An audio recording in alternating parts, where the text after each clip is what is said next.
चलिए आज हम HCF के बारे में पढ़ते हैं।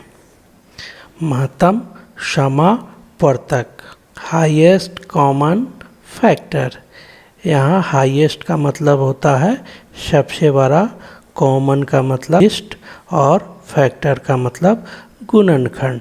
महत्तम समावर्तक। अब महत्तम समावर्तक कहते किसको हैं? महत्तम समावर्तक कहते किसको हैं? दो या दो से अधिक संख्याओं का वह उभयनिष्ठ गुणनखंड, दो या दो से अधिक संख्याओं का वह उभयनिष्ठ गुणनखंड जो सबसे बड़ा हो, उन संख्याओं का महत्तम समावर्तक कहलाता है। उन संख्याओं का महत्तम समावर्तक कहलाता है। ये तो हो गया HCF का परिभाषा। अब हम लोग कुछ संख्याएं लेके उसका HCF निकाल कर देखते हैं। तो आज हम लोग जो निकालेंगे प्राइम फैक्टराइजेशन मेथड से, प्राइम फैक्टराइजेशन मेथड से, अभाज्य गुणनखंड विधि से, अभाज्य गुणनखंड विधि से हम लोग आज HCF निकालेंगे। चलिए आज हम लोग सबसे पहले यहाँ दो संख्याओं का HCF निकालते। नंबर है 24 और 36। 24 और 36। 24, सबसे पहले 24 का गुणनखंड विधि से हम लोग निकालते हैं। यहाँ देखिए लास्ट में ये क्या है? सम संख्या है। सम संख्या है तो हम लोग यहाँ सम संख्या से ही इसको देंगे भाग। 2 से ये हो गया 2 एकम 2 और 2 दूना 4। अब फिर इसमें 2 से देंगे, 2 से भाग लगाए तो यहाँ आ गया मेरा 6। फिर इसमें एक बार 2 से लगेगा तो यहाँ आ गया 3। 3 अब क्या है? विषम संख्या है तो फिर यहाँ 3 से लगाएंगे तो ये 1 से हो गया। 1 आ गया, 1 आ जाता है तो ये गुणनखंड मेरा पूरा हो गया। अब देखते हैं हम 36 का। इसको भी हम 2 से लगाएंगे, 2 से लगाएंगे तो कितना हो जाएगा? 18। फिर इसको लगाएंगे हम 2 से तो 9 आ गया। फिर इसमें हम 2 से लगाएंगे भाग तो 2 से नहीं लगेगा तो 3 से लगाएंगे तो 3 हो गया। फिर एक बार 3 से लगाते हैं तो 1 आ गया। ये भी अब मेरा पूरा हो गया।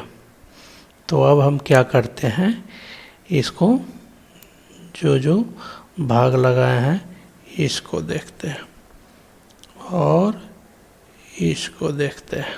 तो 24 का गुणनखंड हो गया 2 गुने 2 गुने 2 गुने 3 और 36 का गुणनखंड हो गया 2 गुने 2 गुने 3 गुने 3।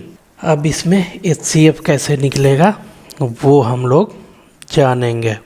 HCF हम लोग HCF ही निकाल रहे हैं। तो यहाँ देखेंगे दोनों में कॉमन कौन है, दोनों में कॉमन कौन कौन है। तो ये मेरा कॉमन है, ये भी कॉमन है और फिर यहाँ ये कॉमन है।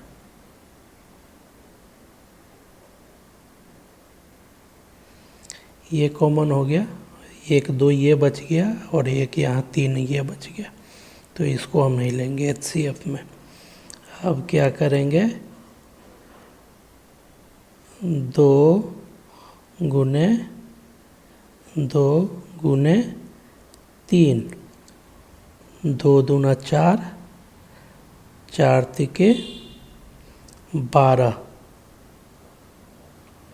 तो मेरा यहाँ HCF हो गया 12।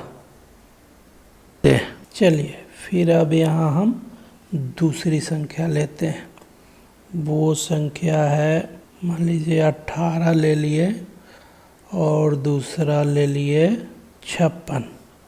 इस दोनों का भी हमें HCF निकालना है। तो सबसे पहले 18 का गुणनखंड विधि से, तो इसको भाग लगाएंगे 2 से, तो यहाँ आ गया 9 से कट जाएगा। फिर 9 आ गया, 2 से नहीं कटेगा, तो इसको हम 3 से काटेंगे, 3 से भाग देंगे, तो यहाँ आ गया 3। फिर एक बार 3 से देंगे, तो यहाँ आ गया 1। ये भी मेरा पूरा हो गया।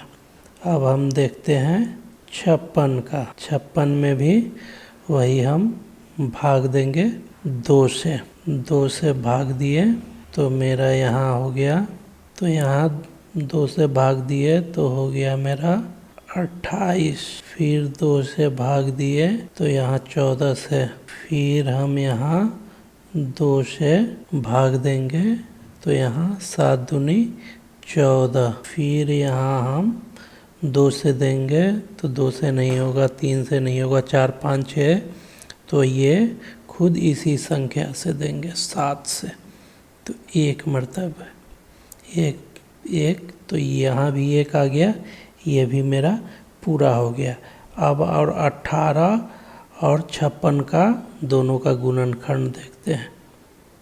18 का गुणनखंड हो गया 2 गुने 3 गुने 3, और यहाँ फिर 56 का गुणनखंड हो गया 2 गुने 2 गुने 2 गुने 7। तो अब इन दोनों में हम कॉमन संख्या देखेंगे जो दोनों में शामिल हो। तो यहाँ सबसे पहले 2 आ गया, जो दोनों में है, 18 में भी है और 56 में भी है। अब दूसरा संख्या है 3। 3 तो 18 में है लेकिन 56 में नहीं है। फिर आगे देखते हैं, ये दूसरी संख्या है 7। 7 तो 56 में है बट 18 में नहीं। तो यहाँ मात्र एक संख्या जो दोनों में कॉमन है वो है 2। 2 दोनों में कॉमन है, तो यहाँ मेरा HCF हो गया 2। चलिए अब यहाँ हम 3 संख्याओं का HCF निकालते हैं। तो वो 3 संख्या हम ले लेते हैं, हम 63, उसके बाद ले लेते हैं 108, उसके बाद ले लेते हैं 72। अब तीनों का गुणनखंड निकालते हैं, हम तीनों का गुणनखंड निकालते हैं। तो यहाँ एक ध्यान देने योग्य बात है कि यहाँ जो 63 में 3 है ये ऑड नंबर है। ऑड नंबर में हमेशा ऑड से ही भाग लगेगा।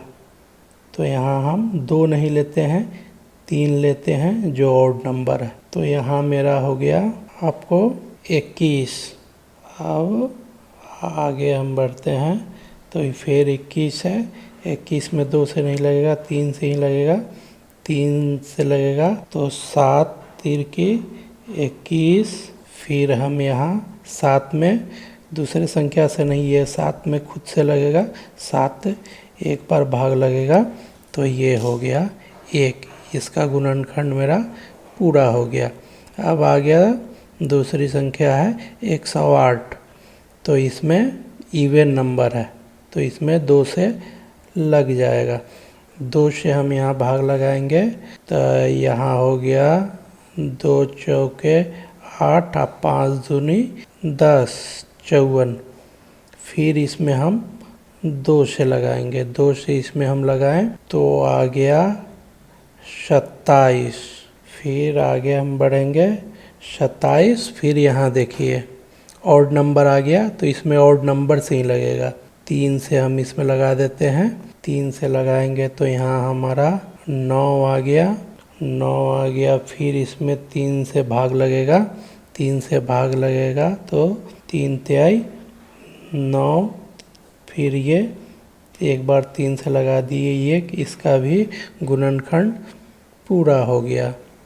अब आते हैं 72 में, तो इसमें भी हम 2 से लगाएंगे। जब 2 से हम इसमें लगाएंगे तो आ गया 36, फिर 2 से 18, फिर 2 से 9, फिर ऑड नंबर आ गया तो ऑड नंबर से लगाएंगे तो यहाँ 3 हो गया, फिर यहाँ 3 से लगाएंगे तो 1 आ गया, इसका भी गुणनखंड पूरा हो गया। अब देखिए यहाँ HCF हमको निकालना है, तो 63 का गुणनखंड हो गया 3 गुने 3 गुने 7। यहाँ 108 का गुणनखंड हो गया 2 गुने 2 गुने 3 गुने 3 गुने 3। अब यहाँ 72 का गुणनखंड हो गया 2 गुने 2 गुने 2 गुने 3 गुने 3। अब इसमें हम देखेंगे कि मेरा कॉमन कौन सा है दोनों में, तीनों में कॉमन कौन सा है। तो यहाँ 2 72 में है, 108 में है, लेकिन 63 में नहीं है, तो मेरा 2 नहीं होगा, तो मेरा 3 होगा कॉमन। 3 63 में भी है, 108 में भी है, 72 में भी है। ये ऐसे हम इसको कर लेते हैं, ये देखिए 3 कॉमन हो गया। फिर आगे हम बढ़ते हैं तो 1 3 यहाँ है, फिर 1 3 यहाँ है और 1 3 यहाँ है, मतलब तीनों में एक और 3 है। इसको भी हम ले लेते हैं ऐसे।